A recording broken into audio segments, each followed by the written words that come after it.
All right. Is the smart car really a smart buy?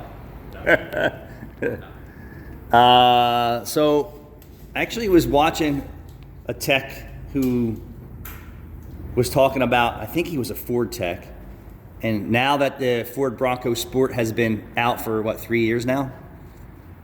It's been out for 4, I thought.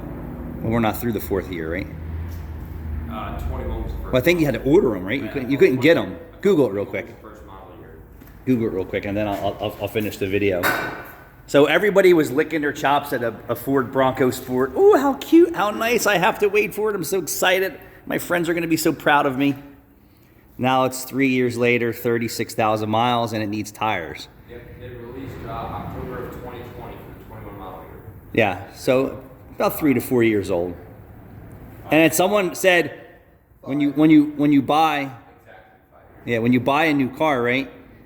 You buy the new problems, but you necessarily don't know it's a problem until it's 3 or 4 years old. Like engine blocks on Hondas and Fords and So you never buy the first engines. generation. Right, you never buy the first generation of any new vehicle. You let that crap sit for 3 or 4 years on the lot, let somebody else deal with all the issues, then you buy it secondhand or third hand, devalued. If you were the smartest buyer, you were buying the last model year, or the latest year of a certain model year. Correct. Yes. So the guy was saying that on the Bronco Sports, that right off the assembly line, because it's such a short wheelbase, that Ford purposely added negative camber to the rear tires, enough to where the tire wear really didn't show in the first 10,000 miles.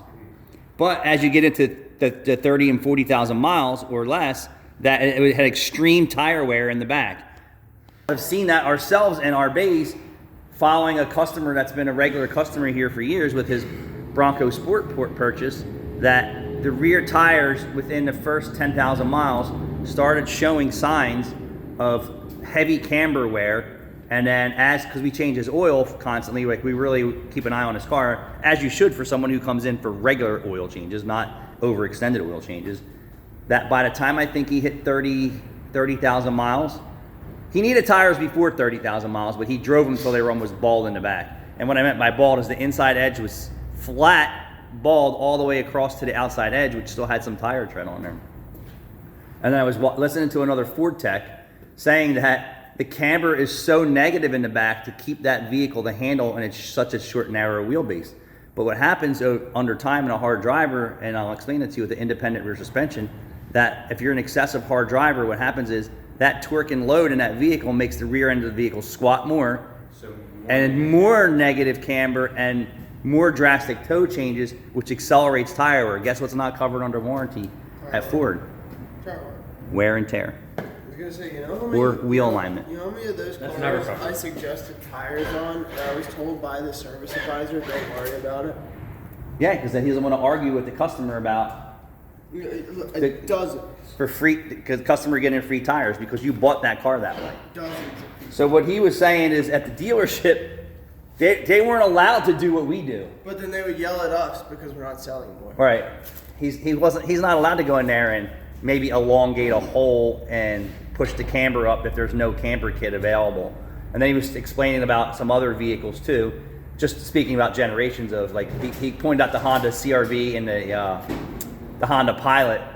They don't ship those cars in the older generations that way with negative camber or toe. What happened is the customer drives the crap out of that car, and the rear suspension gets neglected because no technicians recommend coil spring and strut replacement to get the ride height back up to get weak independent rear suspension, negative camber. Good spring rate and strength, zero or positive camber.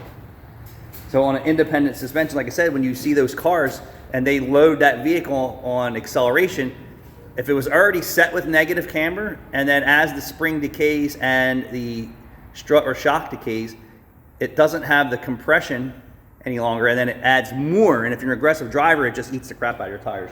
So this is for all you Ford Bronco Sport out there. How many people bought tires prematurely, not expecting the rear tires to be bald before the fronts? And that's designed that way. And he actually did say he had a couple cars that they were putting tires on at 10,000 miles, but that was extreme case. It's probably your more aggressive driver. All right, thanks for watching.